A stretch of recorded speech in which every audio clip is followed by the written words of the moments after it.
Pierre Torres, bonjour. Alors, Pierre Torres, bon, un ami, mais auteur d'une encyclopédie du vin du Roussillon, pour ceux qui ne sauraient pas quoi boire, et qui récidive par une série de livres, etc. Alors, tu chroniques dans la semaine du Roussillon, et du coup, on a tout réuni, et ça donne gastronomie et vin en Roussillon. Est-ce qu'on boit et on mange bien dans le coin, Pierre? Bien sûr, sinon il n'y aurait pas matière de se rencontrer, etc. Non seulement on boit et on mange bien, mais je dirais que... Bon, je vais prendre une mode récente, on a parlé des Paradise Papers, ouais. Voilà. Et moi j'ai découvert qu'il fallait faire les Paradise Flavors. Ouais, donc les saveurs. Flavors. Le Roussillon, c'est Paradise Flavors. Alors, tu es co-auteur avec donc Jean Lhéritier, il y avait Thibaut Comelade et... Alloc, Molins, etc. Voilà. Des saveurs catalanes. Des saveurs catalanes aussi. Là, j'ai voulu faire autre chose, j'ai voulu mettre en scène. Voilà. Une fois qu'on a fait les saveurs... Parce que ça avait l'air théorique dans le dictionnaire, là, c'est on est en direct. Alors... On va pas parler du dictionnaire, c'est autre chose. Mais on l'a déjà fait déjà. C'est important quand même que les mots aient des précisions. Après, on ne peut construire de la poésie sur les saveurs, sur les mises en scène de table, sur le vin, etc. Mais si au départ, il n'y a pas des mots, s'il n'y a pas une espèce de grand-mère, je dirais presque, des saveurs, etc., on ne peut pas se permettre certaines vibrations. Voilà. Moi, j'aime bien partir. Ouais, il faut connaître ces gammes. Très différentes, mais il faut avoir des gammes au départ. Voilà. Bon, on ne revenons pas aux gammes. Je me suis rendu compte qu'il y avait des produits de terroir qui étaient extraordinaires. On avait une cuisine catalane aussi, qui a une identité historique et surtout parce qu'il y a eu un brassage aussi de population. Enfin, on va refaire une identité de ça. Donc on a des produits de terroir, on a une identité de mise en scène de ces produits avec la cuisine. On a également au niveau des vins, je suis bien placé puisque c'était quand même mon premier métier, de savoir qu'on a tous les types de vins que l'on rencontre, des vins de terroir, donc on a des déclinaisons classiques, des blancs, des rosés, des rouges, des vins secs, des vins doux. Et tout ça est en train de se concentrer en qualité alors que ça diminue en quantité. Le vignoble du Roussillon, depuis que j'ai commencé, il a diminué par 2 sa valeur au niveau des volumes. Ouais. Et on a de quoi se faire plaisir comme ça en se baladant. On a de quoi se faire plaisir à la fois à table, à la fois en dégustant. Et je me suis dit, les meilleurs coups où on se fait plaisir, c'est quand même quand il y a une espèce de mise en scène à la fois sur la cormée et vin. Puisque c'est si riche et si diversifié, autant essayer de faire une série de fables. Voilà, je beaucoup aime bien les fables de La Fontaine. Je ne me prends pas pour La Fontaine, mais on pourrait faire les fables des saveurs du Roussillon. Voilà. Et donc des anecdotes. Et donc j'ai identifié. En fait, je suis parti, ça c'est un secret, je le dis que pour toi, parce que c'est. Je suis en train de t'indiquer comment j'ai travaillé. Je suis parti des types de vins. J'en ai trouvé 25. Et je me suis dit, ces 25 types de vins, qui sont vraiment différents. On n'aime pas, mais ils sont vraiment différents. Il peut y avoir un muscat sec, il peut y avoir un polio au rosé, il peut y avoir un caramani. Oui, on ne parle pas de cépage, on parle de vin. On parle de type de vin. Ouais. Il peut y avoir des cépages qui ont un type de vin. Le Carignan est un type. Voilà. Dans le bouquin, il y a un vin de Carignan. Et à partir de ça, quel est le plat qui, tout d'un coup, avec lequel je me suis amusé là-dessus. Voilà. Et donc, j'ai fait chaque fois un vin et une recette. La recette, c'est pas moi, je ne suis pas cuisinier, quelqu'un qui fait une recette qui a ce type de vin. Mais ce milieu des saveurs serait pauvre, parce que qu'est-ce qui fait la qualité des saveurs? C'est lui-même. Et en même temps, on a la chance d'avoir, parce qu'il n'y aurait pas de saveurs, un patrimoine du vin intéressant à la fois, en tant que vigneron, en tant que restaurateur. Et donc j'ai voulu mettre en avant dans ce petit livre, à la fois un vin, une recette, mais les hommes, les metteurs en scène, les hommes de terroir qui sont derrière. C'est-à-dire un vigneron et souvent un chef, un cuisinier, ou un homme qui est réputé pour ses saveurs. Voilà. Donc tu as fait cet ensemble-là. C'est une sorte de... Ce sont des fables de saveurs. Voilà. Le mot me vient, je ne sais pas pourquoi je n'ai pas pensé, des fables de saveur. Des fables de saveur vécues. Vécues, oui. Voilà.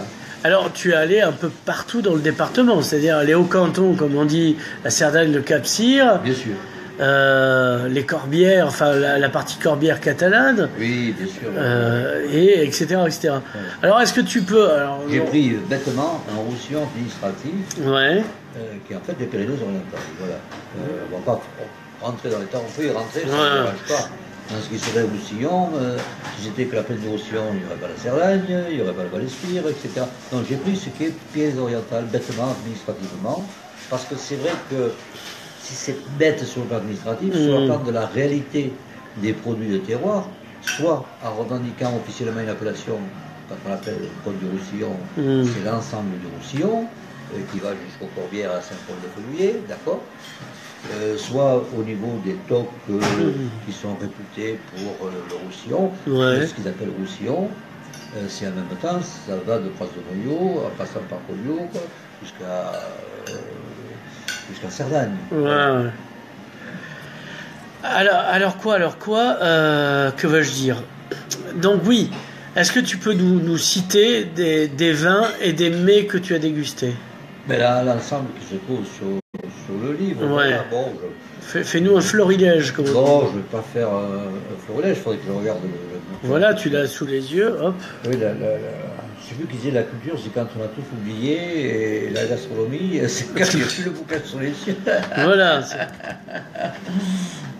C'est un petit peu ça. Donc, ou alors, par exemple, où on peut manger un bon fréginate, où on peut manger une bonne morue, tu vois. Bon, on va, il faut rester de saison. Bon, la saison de truffes va arriver. Oui. Pourtant, il n'y a plus d'élection. Oui, c'est vrai. La saison des truffes va arriver. Je ne suis pas un fanatique de coller aux saisons quand elles sont de façon trop officielle. Faire les saisons naturelles. Je trouve que les truffes sont meilleures en janvier que ce qu'on va faire maintenant, mais on n'y peut rien. Noël est en décembre. Oui, voilà. C'est des bêtises. Donc, et comme le lobby de la truffe n'est pas supérieur au lobby de Noël, on ne déplacera pas Noël en janvier. De moins de truffes avant qu'elles soient mûres parce que Noël oblige. Voilà. Qui dit truffe, je pense à mon ami de Mondé, là, qui a le restaurant de Mondé, qui fait chaque année un repas truffe. Voilà, donc j'ai voulu le mettre en avant par rapport à la truffe, chez qui j'irai manger certainement en janvier, mais pas avant, et pour la mettre en relation avec un vin. Alors j'ai fait un clin d'œil, cette fois j'aurais pu prendre un vin de Mondé, non, j'ai pris un vin de Collioure. Voilà, ça se trouvait que la richesse, je dirais, une espèce de concentration, mais en même temps. C'est très tannique, voilà. De générosité permettait de s'adapter à un repas aux truffes. J'avais essayé, et puis ça marchait parfaitement, mais on a mis des exemples comme ça. Après, bon, il y a plein d'exemples plus caractéristiques. Ce sont des asperges, ce goût de l'asperge, qui n'est plus catalane, mais qui pourrait être catalane. Tiens, on va prendre les premiers artichauts, ce que personne ne sait. Les premiers artichauts qui vont sortir, la feuille est très très tendre de décembre. On oubliera ensuite pour la grosse production du mois de mars, du mois d'avril, mais cette feuille est très très tendre. À l'apéritif, avec un jeune muscat sec, voilà. Là on est en pure catalanité. D'autant que, voilà, j'allais te le dire, à la Salanque. On est en pure catalanité de Salanque. Mais il y a plein de clins d'œil comme ça. Bon, on aurait pu faire. Alors, je ne sais pas dans le livre, parce que. En ce moment, j'avais les gibiers. Ouais. Sanglier ou autre chose? Parce que sanglier, il y en a plein. Il déboule même dans les rues des villages. Moi, j'aime bien le sanglier quand il est jeune aussi. Pour le marcassin. Etc. Mais avec des vins, par exemple, du style de Totavel, ça va autre chose qui sont. Oui, parce que la viande de sanglier est forte. Le gibier en général. C'est pas qu'il soit fort, c'est que. Il faut du tannique en face. Voilà. Mais je pense que c'est plus compliqué que ça, la corvée. C'est qu'on mange le gibier en hiver. Si on mangeait du gibier en été, on aurait moins besoin de tannique. Là, on a besoin de tannique parce que l'hiver arrive. Voilà. Faut se réchauffer le poil. Moi, souvent, j'ai envie du bouillon. Voilà. Voilà, une œillade, il n'y a rien de plus catalan que l'œillade, il y a tout dans s'agit. Ouais. On a plein de vins rouges qui vont avec, il y a des choses extraordinaires à faire, voilà. Une débauche de vins rouges de petits terroirs, on va prendre ceux qui sont boisés, les plus concentrés, etc., pour s'acoquiner avec une bonne œillade. Et là, on va mettre l'hiver au rencard, on va essayer de... Alors, c'est un peu ce style-là, voilà. Qu'est-ce que tu manges avec du rancio? Qu'est-ce que je mange avec du sec? rancio? Je mange rien avec du rancio. Oh, tu le bois comme ça? Je peux d'abord enfin, dans un verre quand même, mais... Voilà. Non, le rancio... Parle-nous du rancio, puisque... Pour parler du rancio, le rancio est 2 fois dans ce livre. Voilà. C'est le seul vin, le rancio, qui est cité 2 fois. Je ne me suis jamais autorisé de citer 2 fois un vin, et par goût personnel, parce que je suis un fanatique du rancio. Moi, j'ai été élevé au rancio. Mon père faisait du rancio, il faisait des mauvais vins à côté. Et donc, je buvais le rancio. Ma mère me faisait boire du rancio, elle en mettait dans la cuisine, et puis après, j'ai oublié le vin avant que je fasse des études sur le vin. Et puis, le seul vin que je ramenais quand j'étais ailleurs, c'était du rancio. Donc, je veux dire que j'ai été élevé au rancio sec. Voilà. Et ce goût de rancio que moi j'aime bien, bon, je le mis dans le livre avec des choses assez classiques comme c'est vrai qu'avec les anchois. Oui, ça. Mais c'est pas parce que c'est classique qu'il ne faut pas le citer non plus. Parce Oui, que oui. tu vas chercher quoi. Mais c'est vrai que tu prends quelques anchois, les vrais, pas les vrais, salés, dessalés, etc. Tu prends ça à l'apéro. Et puis finalement, quel vin supporterait l'anchois entre parenthèses avant le rancio? Donc je veux dire, tu n'as pas envie aussi de massacrer un vin avec l'anchois. Bon. Donc, mais là où je suis un petit peu différent, c'est-à-dire que j'ai compris que quand on fait une mode des tapas, moi ma culture est tapas, je l'ai faite en Andalousie. C'est le pays des tapas, à vrai dire. Je veux dire, c'est vrai. Et donc je me suis aperçu que le principe que j'avais d'accord mets et vin était, parce que je disais, il y a un accord couleur, par exemple, sur la viande rouge, tu prends des vins rouges, sur du poisson blanc, tu prends du vin blanc, etc. Bon, après, il y a des accords de saveur, avec un muscat doux, qui a un goût de fruit de la passion et un peu citron, tu prends une tarte meringuée au citron. C'est vrai que ça, on est dans le grand classique. Et puis, tu te retrouves dans des endroits d'ambiance, c'est-à-dire que tu prends des tapas, puis tout au coup, on te sert un fino, ça peut être un rancio ici, et tu le bois, et puis tu vas prendre tout ce qu'il y a sur la planche de tapas qui va passer. Ça peut être un jamon, pas forcément un pata negra, ni un pata negra, un bon serrano, etc. Ça peut être des escargots un petit peu juste comme ça en sauce. Il peut y avoir d'excellentes crevettes toutes fraîches, ou encore mieux de langoustine. Et tu continues avec ton Jerez, donc tu continues avec ton rancio. Et là, tu te dis pas, mais attends, le rancio, il allait bien parce qu'il y avait telle sauce sur la gambasse ou sur le truc là. C'est des accords d'ambiance. Les meilleurs accords que tu peux faire, c'est des accords d'ambiance. Et le rancio, c'est un vin d'ambiance.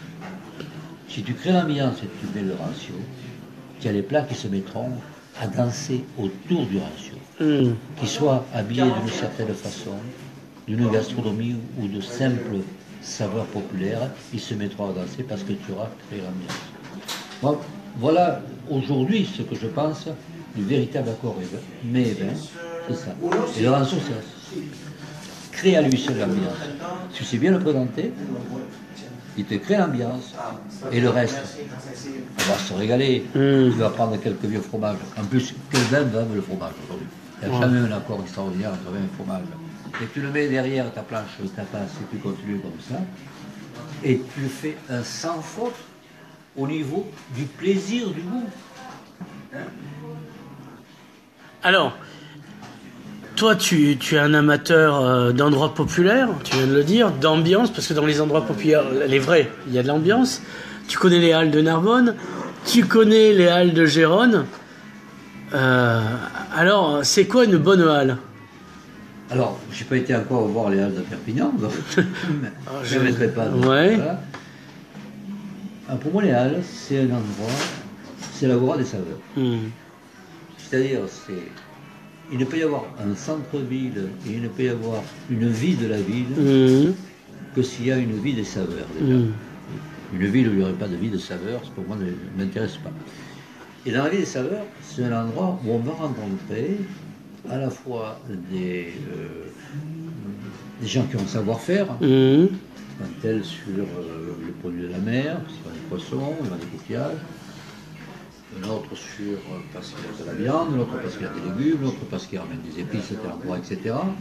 C'est une concentration comme ça d'État, avec derrière des gens qui ont le savoir-faire, mais il faut qu'il soit à la limite plusieurs, c'est-à-dire qu'il ne faut pas que ce soit une espèce de monopole d'une personne égale une saveur. À la limite, il faut que ce soit des inconnus, il ne faut pas que ce soit des gens connus. C'est-à-dire c'est des gens qui viennent, un petit peu comme on va au marché, l'un a amené ce savoir-faire, et le verdict populaire, ensuite, c'est-à-dire le vrai consommateur, va dire, mais je reviens à cet endroit, où je n'y reviens pas, où je vais sur celui qui est en face, parce que, et moi je ne suis pas d'accord, je vais au contraire sur l'autre, il y a cet échange-là. Il ne faut pas que ce soit, c'est pas une somme de signature idéale, c'est un endroit de rencontre. Et cet endroit de rencontre ne peut marcher qu'à partir du moment où il est vivant. C'est-à-dire que pour être vivant, il faut qu'il y ait non seulement des consommateurs, dans ces consommateurs, il faut qu'il y ait des consommateurs agréés, mais il faut qu'on y retrouve également des gens qui sont du milieu des saveurs de la gastronomie. C'est-à-dire que moi je suis consommateur, hier j'étais dans tel restaurant, et puis tout d'un coup tu as vu, ce chef qui nous a régalé dans ce restaurant, je l'ai vu ce matin, il était au hall, il était en train d'acheter les légumes à tel endroit. Je ne savais pas qu'il allait là. Il faut qu'il se rencontre. Et puis je rencontre un copain qui me dit, mais aujourd'hui les premières truffes où il y a des champignons qui sont arrivés, ils sont chez un tel, on y va. Et en même temps, non seulement on y va, on le rencontre, on va boire un coup et on continue à prolonger la matinée, parce que c'est une affaire de matinée, les halles, la fin de matinée en cassant la graine ensemble. Voilà, cette espèce de rencontre à trois du producteur, de celui qui a le savoir-faire de la gastronomie et du consommateur qui a envie de se faire plaisir. Voilà, s'il n'y a pas ces trois qui se rencontrent. Et aucun ne doit avoir une étiquette prétendant être supérieur à l'autre. C'est cette rencontre magique des saveurs. Voilà. C'est le paradise magique flavor. Voilà. Pierre Torres, merci.